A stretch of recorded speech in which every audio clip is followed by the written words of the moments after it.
Hi friends, welcome to life solution channel. இன்னைக்கு இப்போ இந்த நாடே பரபரப்பா பேசிக்கிட்டு இருக்க M/B3 ஆட்ஸ் இந்த மார்க்கெட்டிங் ஸ்ட்ராட்டஜி மூலமா அநேக மக்கள் பயனடைச்சிட்டு இருக்காங்க. அநேக மக்கள் இது மூலமா பணம் சம்பாதிச்சிட்டு இருக்காங்க. இன்னும் சொல்ல போனா பயனடைகிற அந்த மக்கள் வந்துட்டு என்ன சொல்றாங்கன்னா, இந்த மாதிரி ஒரு ஆப் கிடைச்சது எங்களுக்கு கிடைச்ச மிகப்பெரிய வரம் அப்படின்னு சொல்றாங்க. இன்னும் சொல்ல போனா அடித்தட்டு மக்கள்ல இருக்கவங்க என்ன சொல்றாங்கன்னா, நாங்க போன ஜென்மத்துல செஞ்ச புண்ணியம் இந்த மாதிரி ஒரு மார்க்கெட்டிங் ஆப் கிடைச்சது அப்படின்னு சொல்றாங்க. ஸோ இவ்வளவு மக்கள் ஆதரவோட இயங்கிக்கிட்டு இருக்க ஒரு நிறுவனம் தான் இந்த M/B3 ஆட்ஸ். ஸோ மக்களே இந்த இதுல வந்துட்டு இந்த மாதிரியான ஒரு மல்டி லெவல் மார்க்கெட்டிங் நிறுவனத்தின் மூலியமா நம்ம லைஃப் டைமுக்கும் நம்மளால பணம் சம்பாதிச்சுட்டே இருக்க முடியுமா அப்படின்றதுதான் இந்த வீடியோல நம்ம அலசி ஆராயப்போம். ஸோ வாங்க வீடியோ.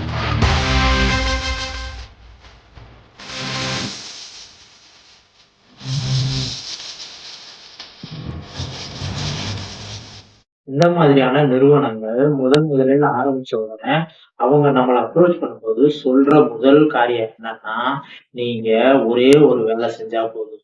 அதாவது நீங்க பணம் கட்டுறதோ இல்ல அந்த பணத்தை கட்டினதுக்கு அப்புறம் அது மாதிரியோ ஒரு 4 பேரோ 50 பேரோ 10 பேரோ யாரையாவது சேர்த்து விட்டா நீங்க போதும். அப்புறம் நீங்க வாழ்க்கை ஃபுல்லா உங்களுக்கு எதுவுமே செய்ய தேவையில்ல. நீங்க உக்காந்துக்கிட்டே இருப்பீங்க, உங்களுக்கு வருமானம் வந்துகிட்டே இருக்கும் அப்படின்ற ஒண்ணுதான். ஸோ அதுல இந்த பணம் கட்ட சொல்றது எப்படின்னா வந்துட்டு அவங்கவங்க தகுதிக்கு ஏத்த மாதிரி 500 இல்ல 5000 இல்ல 50,000 அப்படி கட்ட சொல்லுவாங்க. அப்படி கட்டினதுக்கு அப்புறம் அது மாதிரி நீங்க அதுக்கு கீழே ஒரு 4 பேரோ ஒரு 10 பேரோ சேர்த்து விட சொல்லுவாங்க. ஸோ நீங்க சேர்த்து விடும்போது நீங்க எவ்வளவு கட்டிட்டு நீங்க எவ்வளவு பேரை சேர்த்துறீங்களோ அதுக்கேத்த மாதிரி ஒரு கமிஷன் கிடைக்கும் வந்து உங்களுக்கு வந்துட்டு சொல்லுவாங்க. ஸோ அது மாதிரியே நீங்க எவ்வளவு பணம் கட்டி சேர்ந்தீங்க, அது மாதிரியே நீங்க எத்தனை பேர்த்த சேர்த்து விட்டீங்க, அப்புறம் அவங்க அவங்க அதுக்கப்புறம் அவங்க எத்தனை பேர்த்த சேர்த்தாங்க, எவ்வளவுலாம் பணம் கட்டி மக்கள் சேர்ந்தாங்க அப்படின்னு உங்களுக்கு கீழே ஒரு லைன் வரும் பாருங்க. அதன் அடிப்படையில உங்களை பேசிக், சில்வரு, கோல்டு, டைமண்ட், பிளாட்டினா அப்படி வகை வகையா கேட்டகரியா பிரிப்பாங்க. அதுக்கேத்த மாதிரி உங்களுக்கு கமிஷன் கமிஷன் கிடைக்கும். ஒரு சில பேர் வந்துட்டு பிளாட்டினம் அப்படின்னு சொல்லுவாங்க. கேட்டா வாரத்துக்கு 2 லட்சம் நாங்க சம்பாதிக்கிறோம் அப்படின்ட்டு. ஒரு சில பேர்த்த உங்ககிட்டயே கூட்டி வந்து காமிப்பாங்க. ஒரு 3-4 பேர் வந்துட்டு கூட்டி வந்து காமிப்பாங்க டைரக்டா. அப்படி இல்லைன்னா வீடியோல எல்லாம் போட்டு பார்ப்பாங்க.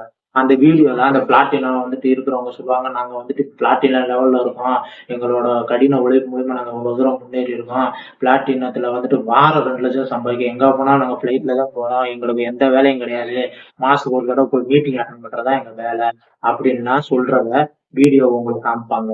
இல்ல ஒரு 2-3 பேர்த்த கோட் சூட்டோட போட்டு வர வச்சு உங்ககிட்ட பேச வைப்பாங்க. ஸோ இந்த மாதிரி கூப்பிட்டு வந்து பேச வைக்கும் போது பேசி பேசி பேசி உங்களை மூளை செலவை செய்யும் போது அந்த இடத்துல நீங்க பிளாட் ஆயிருவீங்க.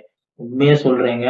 நானே வந்துட்டு யோசிச்சிருக்கேன். இந்த மாதிரி செய்யும் போது நம்மளும் இதுல சேர்ந்து பணம் சம்பாதிக்கலாம் அப்படின்னு யோசிச்சிருக்கேன். நீங்க கண்டிப்பா உங்களுக்கு யோசனை வரும். நீங்க எப்படியாவது இதுல சேர்ந்து நீங்கள் 4 பேர்த்த சேர்த்து விடணும்னு உங்களுக்கு கண்டிப்பா தோணும். So இந்த மாதிரியான ஆசை வார்த்தை எல்லாத்தையும் கேட்டு நீங்களும் ஆசையை வளர்த்துக்கிட்டு சேருவீங்க. எப்படியாவது பிளாட்டினம் ஆகி இவ்வளவு பணத்தை நம்மளும் சம்பாரிச்சிடணும்னு நினைச்சு ஆசையோட உங்களால எவ்வளவு முடியுமோ முடிஞ்சா கடை வாங்கி கூட அதிக அமௌண்ட்டை போட்டு சேர்ந்து உங்களுக்கு கீழே 10 பேர்த்த சேர்த்து விட்டுட்டு உங்களுக்கு ஸ்டார்டிங்ல கமிஷன் வரும்போது அதை என்ஜாய் பண்ணிக்கிட்டு இருப்பீங்க. சந்தோஷமா அப்பாடா பணம் வர ஆரம்பிச்சிருச்சு, இனிமேல் நம்ம லைஃப் செட்டில் அப்படின்னு நினைச்சிட்டு இருப்பீங்க. அப்படி நினைக்கும் போதுதான் அந்த நிறுவனத்தை கதவை இழுத்து மூடிட்டு போவாங்க. ஸோ இதே கான்செப்ட்ல இயங்கிக்கிட்டு இருக்க ஒரு நிறுவனம் தான் இந்த M/B3 ஆட்ஸ் நிறுவனமும். சரிங்களா? என்ன இதுல வந்துட்டு ஆட்ஸ் பார்த்தா இந்த ஆப்பை இன்ஸ்டால் பண்ணி நீங்க வந்துட்டு இதுல ஆட்ஸ் பார்த்தா உங்களுக்கு எக்ஸ்ட்ரா பணம் கிடைக்குது அப்படின்னு சொல்றாங்க. அதுலயே நிறைய மக்கள் வந்துட்டு எங்களுக்கு வந்துகிட்டு இருக்கு அப்படின்னு சொல்றாங்க. நிறைய மக்கள் ஆதரவு தெரிவிச்சு இந்த இது வந்துட்டு நடந்துகிட்டு இருக்கு. அவங்க எல்லாம் சொல்ற ஒரு விஷயம் என்னன்னா, இதுக்கு முன்னாடி வந்ததெல்லாம் வந்துட்டு அதெல்லாம் ஏமாத்திட்டு போயிருந்திருக்கலாம். அது கொஞ்ச நாள் இயங்கிக்கிட்டு இருந்துச்சு, மக்களை ஏமாத்திட்டு போயிட்டாங்க. ஆனா இது பல வருடமா இயங்கிக்கிட்டு இருக்கு. இது மூலமா நாங்க நிறைய பணம் போட்ட பணத்தோட அதிகமா சம்பாதிச்சிட்டோம். இதெல்லாம் வந்துட்டு ஏமாத்துறதுக்கு வாய்ப்பே இல்லை அப்படின்னு சொல்லி இன்னும் சேராத மக்களையும் வந்துட்டு பிரெயின் வாஷ் பண்ணி சேர வச்சிட்டு இருக்காங்க.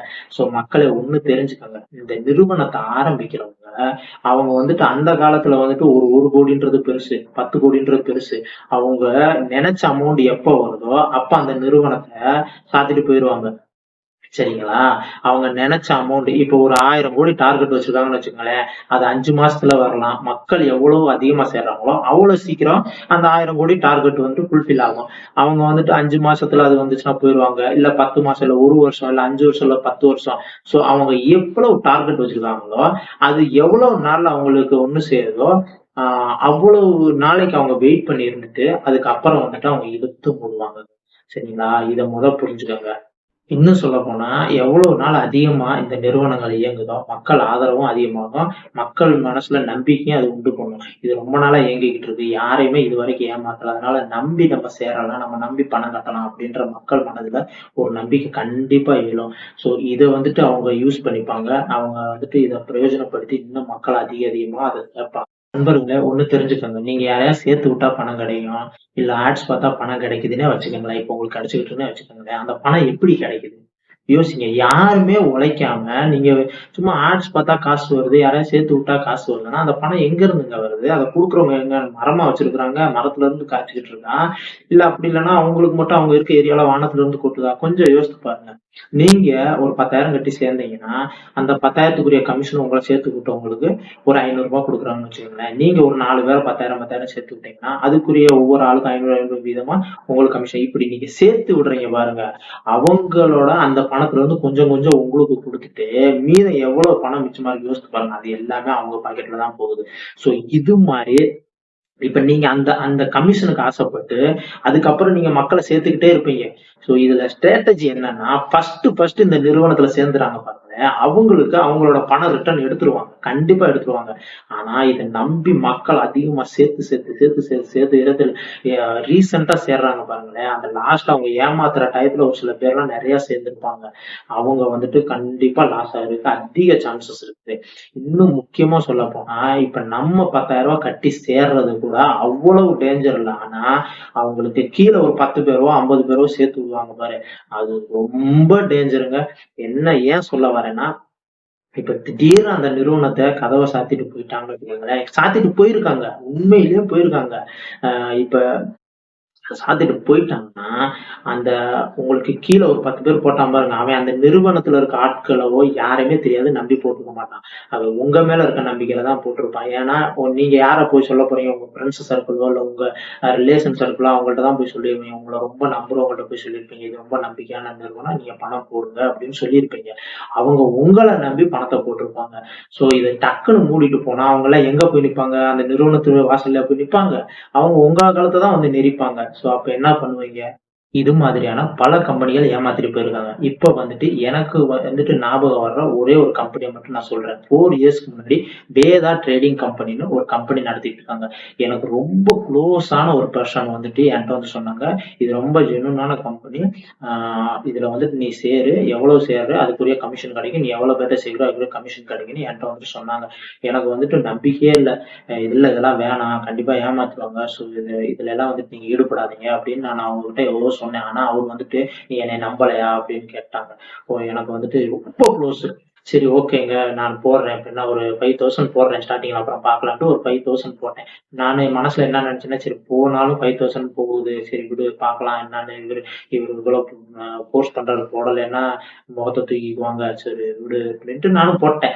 அந்த 5,000 போட்டதுக்கு அப்புறம் எனக்கு 4 மந்த்ஸ் வந்துட்டு மாசம் மாசம் ₹200 வந்துச்சுங்க. ஏன்னா ஆனா நான் எனக்கு கீழ யாரையுமே சேர்க்கலங்க. முக்கியமா அவரு வந்துட்டு அவருக்கு கீழ 10, 15 பேர சேர்த்து விட்டுருந்தாருங்க. அதுல ஒரு சில பேர்லாம் 50,000 வரைக்கும்லாம் போட்டிருந்தாங்க.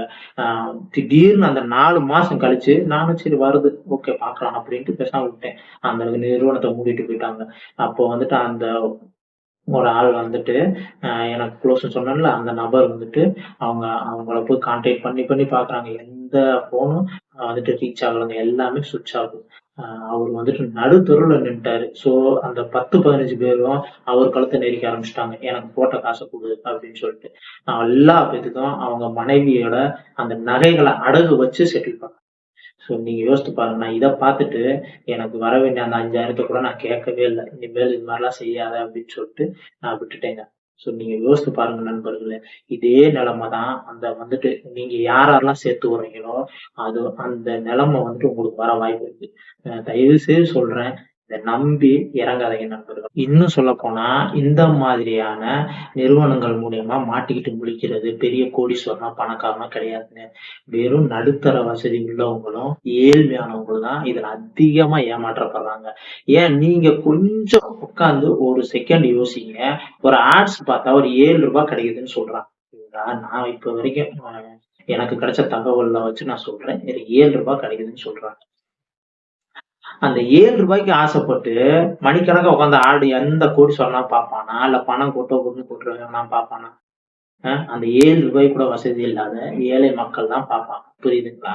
அப்ப நீங்களே யோசித்து பாருங்க. ஏன் அவங்க ஏழை மக்களையும், நடுத்தர மக்களையும் குறி வைக்கிறாங்க? யோசிச்சிருக்கீங்களா?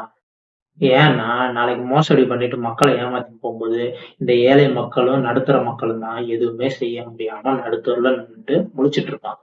பெரிய பெரிய பணக்காரன், கோடீஸ்வரன் இது மாரி ஏமாத்துனா விட்டுருவானா? ஜெயில்ல கம்பி எண்ணி கழி திங்க வச்சுருவான். சரிங்களா? ஆனா ஏழை மக்கள், பாமர மக்கள் என்ன செய்வாங்க? அதிகபட்சம் சூசைட் பண்ணிப்பாங்க.